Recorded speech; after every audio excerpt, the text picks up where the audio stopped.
मी कविता घेऊन थांबणार आहे. ज्या कवितेसाठी मला साहेबांनी बोलवले त्या कवितेत तुडवा ऑपरेशन आहे. कविता आहे कांबळे. आता हा कांबळे कुठल्या एका जातीचा नाही, हा कांबळे भारतीय आहे, हा कांबळे मराठी आहे, हा कांबळे अस्मिता आहे, हा कांबळे स्वाभिमान आहे, हा कांबळे काय काय त्रास होत जातो त्याची कविता आहे. हा कांबळे शेंडीतून जानव्यातून मुक्त येऊन प्रबोधनकारांच्या जवळ आलेला आहे, फुलेशाह आंबेडकरांच्या जवळ आला, असा हा स्वाभिमानी आहे की आमचा कांबळे लय हुशार, हे कधीच नाही रडला, नुसताच कांडला. कांबळे शाळेत गेला, मास्तरनं फळ्यावर सरस्वती काढली.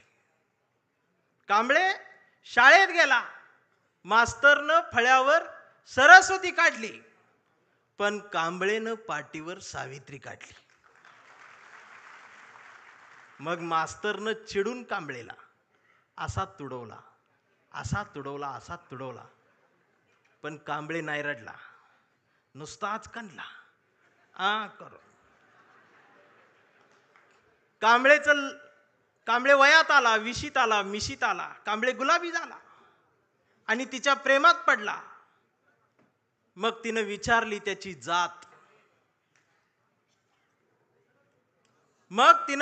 त्याची जात, कांबळे म्हणाला, वेडे मी माणूस, माणूस माझी जात, प्रेमात कसली आली जात. मग माणूस माझी जात म्हटल्यावर तिनं बरोबर ओळखली जात. मग तिनं बी कांबळेला असा तुडवला, असा तुडवला, पण कांबळे बी हुशार, नाही रडला, नुसताच कांडला. करून कांबळेचं लग्न ठरलं. घरचे म्हणाले मुहूर्त पहा. कांबळे म्हटला पटत नाही, प्रबोधनकार वाचा. नातेवाईक म्हटले सत्यनारायण. कांबळे म्हटला जमत नाही, फुले वाचा. भावकी म्हटली जागरण गोंधळ, बोकाट तरी कापा. कांबळे म्हटला पटतच नाही, गाडगे बाबा वाचा. मग घरच्यांनीच दार लावून कांबळेला असा तुडवला, असा तुडवला, पण कांबळे बी हुशार, नाही रडला, नुसताच कांडला. इथं कोण शाई वगैरे लावा आले का? चुना ना. मग कांबळे अशा चळवळीत आला. सगळ्या चळवळी अशा गट तट फुटून बिटून गेले. कांबळेला वाईट वाटलं. कांबळे सगळ्यांना वाटला, सगळ्यांनी एकत्रित या, देश समजून घ्या, महाराष्ट्र समजून घ्या. दिवसभर बोंबलत राहिला. मग संध्याकाळी सगळे एकत्रित आले आणि एकत्रित येऊन आपल्याच कांबळेला, आपल्याच लोकांनी असाच तुडवला, असाच तुडवला, पण कांबळे बी हुशार, नाही रडला, नुसताच कांडला. आणि आता कांबळे शिवसैनिक झाला.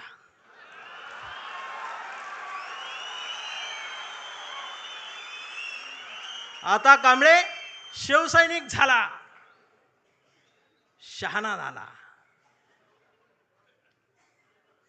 आमदार झाला, खासदार झाला, मंत्री झाला. मग त्याला फोडायसाठी सापळा रचला. त्याला बोलवून बोलवून घेतलं, कांबळे नाही गेला. तो ऐकत नाही म्हणून त्याला मग जेलमध्ये टाकला. तिथं सुद्धा ईडीनं त्याला असा तुडवला, पण कांबळे तिथं बी नाही रडला, नुसताच कांडला आणि असा भगवा फडकवत जेलमधनं बाहेर आला. अरे महाराष्ट्राच्या इतिहासातला सुवर्ण अक्षरांनी, सोनेरी अक्षरांनी लिहिणारा जाणार तो इतिहास आहे. तो शिवसैनिक ज्या वेळेला न झुकता बाहेर आला ना, तो नाद नाही आमच्या रावसाहेबाला, नादच नाही. आता कांबळे वयस्कर झाला. त्याच्या परवा ते सोशल मीडियावर येडं झालेले. ते सोशल मीडियावर कोण आहे, निसर्ग चित्र येतं, त्याच्यावर लिहिलेलं असतं 70% डोळे बारीक करा, हे बारीक करतात आणि त्याच्यात येतं स्वामी दिसले पाया पडते तो. 70% डोळे बारीक करून स्वामी बघणाऱ्यांची जमात वाढली साहेब. अजून 30% डोळे उघडे आहेत ना, ती सुद्धा पूर्ण बंद व्हायच्या आधी उघडा, नाहीतर खरात घरात घुसल. आणि असं बोलल्यावर मला मारती. परवा कांबळेच्या मुलानं मोबाईल बघत अर्धा डोळा बारीक करत कांबळेला विचारलं, डॅडा, महाराष्ट्र म्हणजे काय डॅडा? स्वाभिमान म्हणजे काय डॅडा? प्रबोधनकार ठाकरे कोण होते डॅडा? फुले शाहू आंबेडकर कोण डॅडा? आणि शिवाजी महाराज खरंच जन्माला आले होते डॅडा? आता मात्र कांबळे पेटला.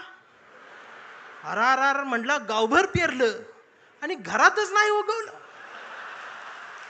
म्हणून त्यानं दार लावून पोरालाच असा तुडवला. पण चिरंजीव कांबळे हुशार, तो पण नाही रडला. तो दोनदा काढला करून. मग याच्या लक्षात आलं डीएनए मधनं ही डबल जात. विचार ही स्वाभिमानातनच द्यायला लागत असतात. आणि आता कांबळे वेडा झालाय. कांबळे वेड्यांच्या दवाखान्यात आहे. व्यवस्थेने त्याला वेडा ठरवलंय. कांबळे वेड्यासारखं स्वाभिमान म्हणतो, कांबळे वेड्यासारखं निष्ठा म्हणतो, कांबळे वेड्यासारखं संघटन म्हणतो, कांबळे वेड्यासारखं मराठी म्हणतो, कांबळे वेड्यासारखं भारत म्हणतो, कांबळे वेड्यासारखं शिवराय ते भीमराय सांगतो. पण डॉक्टर सुद्धा कांबळेला शॉक देऊन तुडवतायत. पण कांबळे नाही रडत, तो नुसताच कंथी करून. हा कांबळे जोपर्यंत जिवंत आहे तोपर्यंत शिवसेना जिवंत राहणार आहे. हा कांबळे जोपर्यंत जिवंत आहे तोपर्यंत बाळासाहेब ठाकरे, फुले शाहू आंबेडकरी, मराठी माती, मराठी माणूस जिवंत राहणार आहे. एवढाच सांगावा घेऊन आलो होतो.